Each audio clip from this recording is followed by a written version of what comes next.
What are you doing? Well, I hope I didn't alarm you, old chap. I'm just taking gun prints. This is the end. This time you've gone too far, Holmes. You can't turn this place into a shooting gallery. Gun prints. Have you ever seen a gun print? I've never even heard of a gun print. You'll kill somebody one of these days, Holmes. Parliament ought to pass a law against people like you. Well, of course, gun print's just the name I've given it. Actually, it's the marks on the bullet left by the rifling in the gun barrel. Ah! Yeah, would you like to look at these two bullets under the magnifying glass? You'll observe that they have different markings because they were fired by different guns. I'm not interested, not in the least interested. The police will be here in a minute. But you should be interested, Watson. You're interested in saving lives, aren't you? Of course, but... Well, look, this very little experiment may very well save a life someday. How can firing bullets now, from listen, here wait into a minute. Take the case of a man who is accused of murder. I'd rather not. The prosecution claimed that the bullets were fired from his gun. They probably were. The man was guilty. I can see it all. Yes, but if it can be proved that it was impossible by the markings, then an innocent man's life could be saved. That's all very well and good, Holmes, but this flat is not the place to conduct these sort of experiments. How would you like it if I started to practice my surgery in the bathtub or on the kitchen table? Could you manage it in the bathtub, do you think? No, I give up. And now, if you're not keeping this appalling smell for experimental purposes, I will, with your permission, open the door. Holmes, I told you. I knew you'd gone too far. Now you have shot somebody. Well, if I have, I shall have to certainly correct those guns for drift. Oh, that's fantastic. He seems to have some breath in him still. No fault of yours if he has. Now, help me with him before somebody sees him. Really, firing off revolvers, brewing poison, frightening people. It's more than a man can stand, Holmes. Really, more than a man can stand. Am I wounded badly, please? I'm a poor man. I can't afford a hospital. No. You'll be all right in a minute. You've just fainted from something. Something, you say? Didn't you hear what happened? I was outside, about to knock at your door, when suddenly I was attacked. Someone turned a revolver loose on me, bullets flying everywhere. I tried to fight back bravely, but there were too many of them, 6 or 7 at least, all firing guns. I'll get you a glass of brandy. Oh, thank you. You'd better call the police. They may try it again, whoever they are. Maniacs and foreigners, I'll be bound. No. You're quite safe now. Those shots came from my revolver and were fired into that wadding over there. You mean you were the one who... Yes, I was just carrying out a little experiment. I must apologize for any shock I may have given you. And no one is after me? And not to my knowledge, Mr. Wilson. Here, will you drink this, huh? Oh, thank you. You called me Mr. Wilson just now. How did you know that was my name? Well, it's on your collar. Very shrewd indeed, you're noticing my name like that. In fact, you've got exactly the kind of mind that could help me to unravel my mystery. That is, if you're willing to lend a poor man a hand. Oh, yes, I owe you at least that. What is the mystery? But perhaps you'll get a better idea of what it is if you read this first. Yeah, it's in the wanted column. Read it for yourself. Ah, to the Red-Headed League. On account of the bequest of the late Ezekiah Hopkins of Lebanon, Pennsylvania, USA, there is now another vacancy open which entitles a member of the League to a salary of £4 a week for purely nominal services. All red-headed men who are sound in... Apply in person on Monday at 11 o'clock to Duncan Ross at the offices of the League, 7 Pope's Court, Fleet Street. Apply in person on Monday at 11 o'clock to Duncan Ross at the offices of the League, 7 Pope's Court, Fleet Street. But what on earth does it mean, the Red-Headed League? It is a little off the beaten track, isn't it? I assure you, I felt the same way as you when I read it. A vacancy for what, I asked. I'm a dealer in second-hand merchandise, and I believe in giving value for value received. And it certainly struck me as odd that somebody was prepared to give £4 a week for nothing. But young Spaulding took a different view of it. Oh? Who is young Spaulding? Vincent Spaulding. He's my assistant, and I couldn't wish for a nicer young man. I see. Now, suppose you tell me the story as it happened, right from the beginning. From the beginning? Yes, of course. Well, it all started 2 months ago when that paper came out. I was in the shop at the time. I'm there practically the whole of my time. I'm a widower and I've got little else to do. When young Spaulding came back from lunch. Mr. Wilson, if you only knew how I wish that I had red hair like you. Huh? Don't believe it or not, here is another vacancy for the League of Red-Headed Men. A league of what? Red-Headed Men. Surely you've heard of them, haven't you? Oh, I'm afraid I don't get about as much as some of you young people do. Well, I should have thought everyone would have heard of the League of Red-Headed Men. Well, at least everyone who was eligible. Now, a man like you, if he were accepted, could make himself a nice little nest egg without hardly lifting a hand. Vincent, I've told you before, there's one thing you've got to learn in life. Nobody ever gets anything except by the sweat of his brow. Value receives value. What is this Red-Headed League? Take a look at this paper yourself. How I wish my hair would change color, really I do. What a nice little nest egg I'd make for myself. Well, this doesn't make sense to me. No? Will you see the name? Hezekiah Hopkins? Yes. Oh, he was an American millionaire. Very peculiar in his ways. He was red-headed himself and had great sympathy for all red-headed men. So, when he died, he left an enormous fortune in the hands of trustees to make life easier for all red-headed men. Oh, really? Yeah, red-headed men. Uh-huh. Oh, but I couldn't apply even if I wanted to. I've got the shop here to look after. That's the whole point. The work don't amount to anything. Absolutely nothing at all. It need not interfere with a man's other occupation. Well, even so, probably millions of men would apply for it. No, this is limited to Londoners and to grown men. You see, this American started off from London and I suppose wanted to do the old town a good turn. And then again, I hear it's no use applying unless your hair is a real fiery red. Huh. Do you think my hair is red enough? Oh, I've never seen any redder. I could use the money. There's all sorts of repairs I could do, and...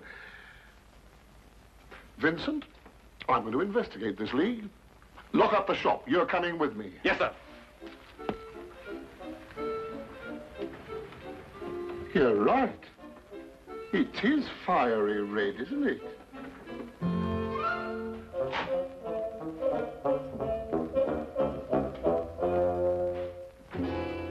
Let me handle everything. All right. Stand back, everybody. This is Mr. Hopkins' son. Go on, step back, or he'll see that you don't get interviewed at all. Mr. Hopkins, this way. Thank you for applying, Mr. Emerson. Your name will be kept on file, and in the event you are chosen to fill the vacancy, I'll get in touch with you immediately. Thank you, Mr. Ross. I do hope I win. My family and me could do with the money. We shall see what we shall see, Mr. Iverson. Thank you so much.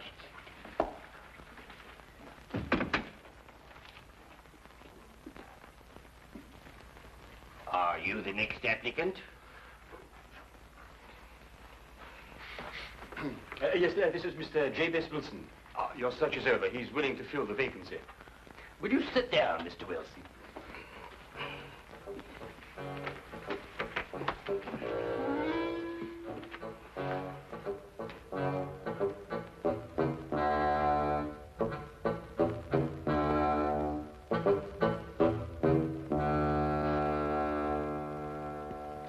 I've never seen anything like it. I told you, Mr. Wilson. It's extraordinary, beyond belief. Congratulations. It would be an injustice to hesitate. Oh, I've got the position. You have. You will, however, excuse me for taking an obvious precaution. There are tears in your eyes. I perceive all is as it should be, but we have to be careful, for twice now we have been deceived by wigs, and once by paint. I'm sorry the vacancy has been filled, but thank you one and all for coming. Get on, John, no, come along. My name is Duncan Ross. I'm one of the trustees in charge of the fund left by your noble benefactor. When shall you be able to embark upon your new duties? Oh, well, almost any time, I suppose. Though I should mention that I have another business which will require some of my time. Oh, so long as you're free to be here between the hours of 10 to 2, there'll be no objections. Easy enough, Mr. Wilson. There's very little business during those hours, and what there is, well, I could take care of. Oh, thank you, Vincent. I appreciate that. And what is the work? Copying the encyclopedia. Oh, The Encyclopedia Britannica. You will provide your own pen, ink, and blotting paper, and copy it down word for word. Is that agreeable? well, yes. Our only demand is that you remain in the office, or at least in building, during working hours. If you leave, you forfeit your position forever. The will is very clear from that point. Well, it's only 4 hours a day. I shouldn't think of leaving. No excuse will avail, neither sickness, nor business, or anything else. Here you must stay or lose your billet. I quite understand. Then, goodbye, Mr. Wilson. And again, let me congratulate you. Oh, thank you, sir. Thank you. The Encyclopedia Britannica. Ah, you'll do a wonderful job of it, Mr. Wilson. I'm sure you will.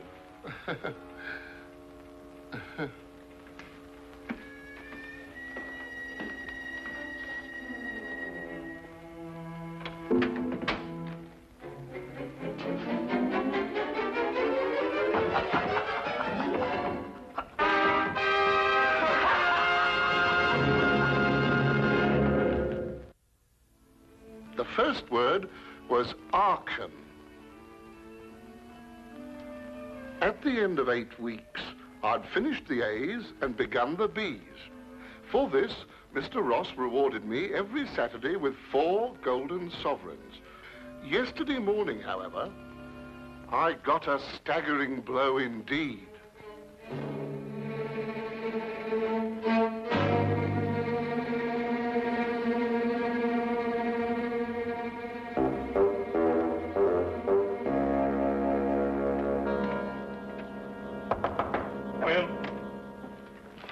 Mr. Milford? Yes, what can I do for you? What's happened to Mr. Ross?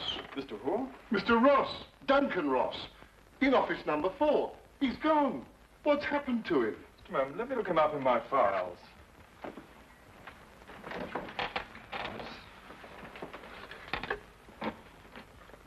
Are you a customer of this, Mr. Ross? I work for him. That is, I did up until this morning. What did you do? I copied the encyclopedia. You copied? The Encyclopedia Britannica. Wouldn't it have been cheaper buying another encyclopedia rather than going to all the trouble of copying it? You don't understand. That's the work the Red-Headed League required me to do. Look here, my good man. If this is a joke, I fail to see the humor. If it isn't, it's my duty to inform you that office number 4 was rented temporarily to William Morris, an accountant. I never heard of Duncan Ross, nor the Red-Headed League in all my life, and I'm certain they never existed. I got the home address of William Morris, but when I arrived there, it turned out to be a factory making ladies' unmentionables. No one had ever heard of William Morris or Duncan Ross. My word, you really were on a wild goose chase, weren't you? After that, I didn't know quite what to do.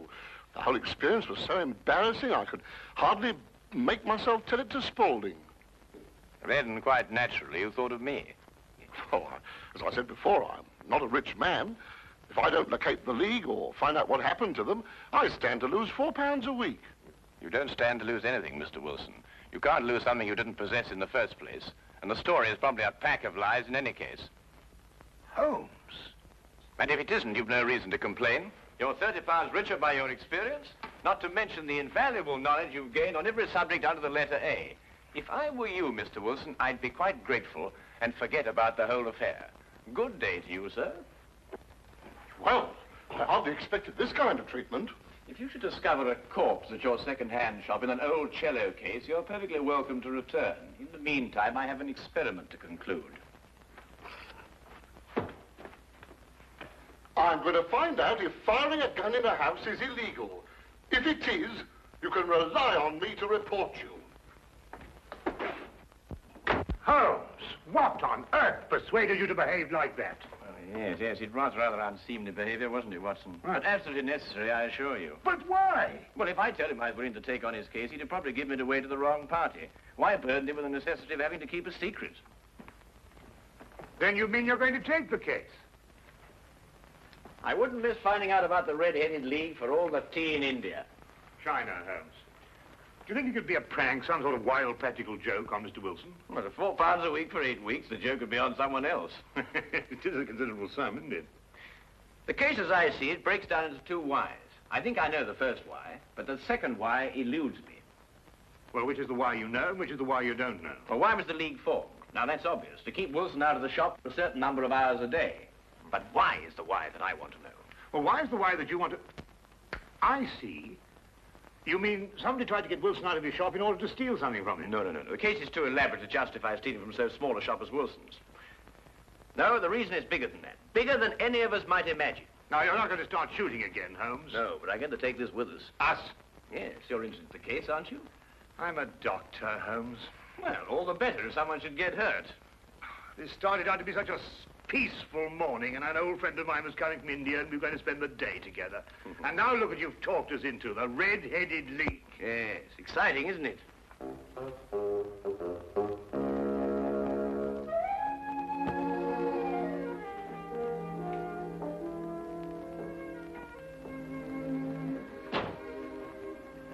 Seems to be nobody here. I wonder where he could be. I'll be right with you, gentlemen.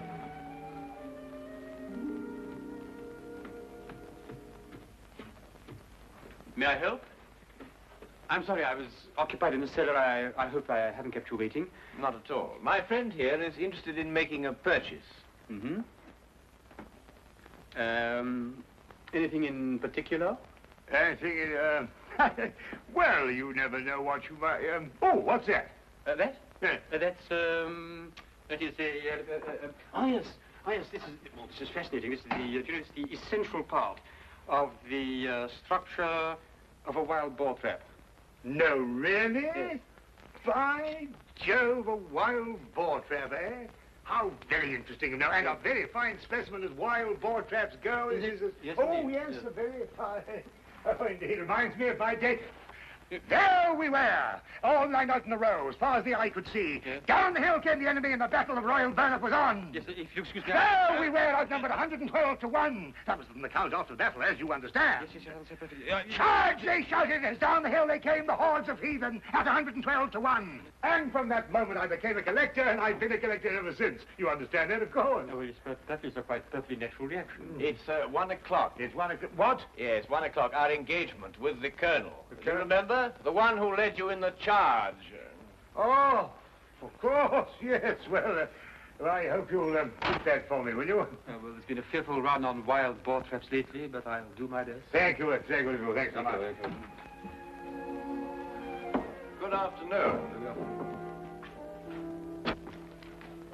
Well, what did you discover? The knees of Spaulding's trousers show considerable wear. What does that mean? That's a great deal. Let me have your stick for a minute. Yeah.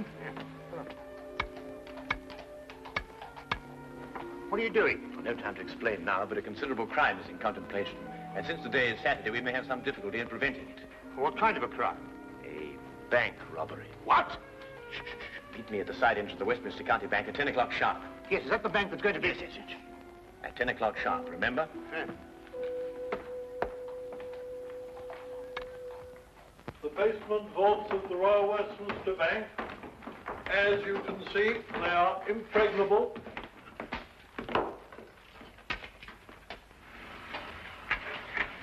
Why are you so sure that the bank's going to be robbed, Holmes? Because the knees of a man's trousers were badly worn.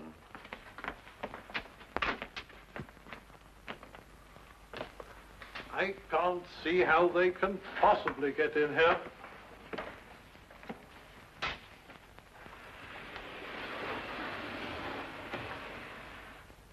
Is that the gold? Yes. We had occasion some months ago to strengthen our reserves, and so we borrowed 30,000 Napoleons from the Bank of France. Word must have leaked out, if Mr. Holmes' deductions are correct. Gentlemen, we must prepare ourselves. As soon as Mr. Wilson goes to sleep, they will make attempts to get in. Who are they?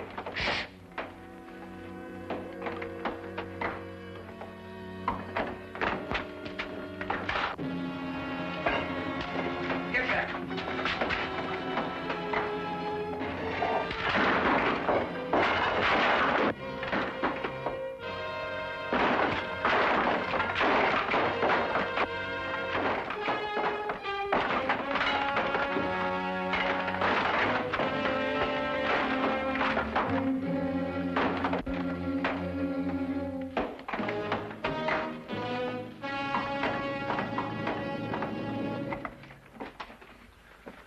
It's all right. Hey, jump! All right, Spaulding, your back-robbing days are over. So I see. I fancy my pal got away all right, though. There are 3 policemen waiting for him at the other end. You seem to have done things very, very, very neatly. I must compliment you. But I feel obliged to reciprocate. Your red-headed league was very inventive indeed. Here. You were the one who came into the shop this afternoon.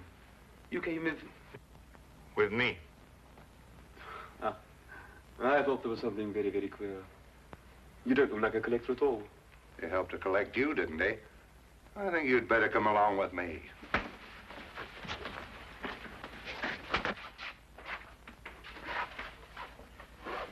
I don't know how the bank can repay you, Mr. Holmes. I've been more than amply repaid, Mr. Merriweather, by having one of the most unique experiences of my career. However, there is one thing you could do for me. Name it. Well, it's... Anything, Mr. Holmes? I'm a regular depositor at your bank, Mr. Merriweather, and I should be eternally grateful if you could do something about your pens. I've yet to find one of them that worked. Come along, Watson.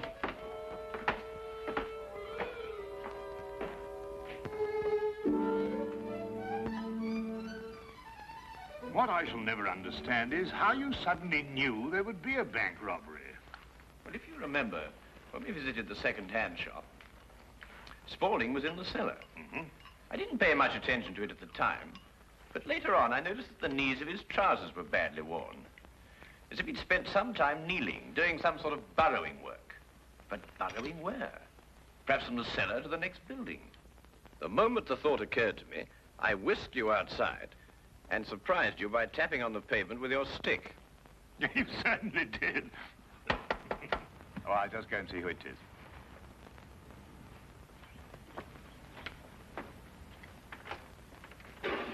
Hello, come on in, Inspector. How are you? Dr. Watson. I hope it's not too late to make a call. Of course not. Come right on. Well, I saw the light was on, and I just thought I'd drop in. Ah, how are you, Inspector? Now, make yourself at home. Oh, Draw up a chair. Thank you very much indeed. Cup of tea? Yes, please. Well, by the time the newspapers come out with a report of your exploits tomorrow, Holmes, you'll be a hero. Oh, well, I shall try and remain humble through it all. Yes, the whole of London, except, of course, Mr. Wilson. Unless I miss my guess, he wants me still to arrest you. Arrest me? What for? Well, he didn't like the way you treated him last night, you know. And then, of course, he complains that... Oh, no, it's too ridiculous. Still, I think you'd enjoy hearing about it. He claims that you were firing a revolver in this house. You know it's against the law, don't you? But who in their sober senses would do such a thing? Yes, it does sound very implausible, doesn't it? Yes, that's exactly what I told him. I mean, people just don't do things like that, do they?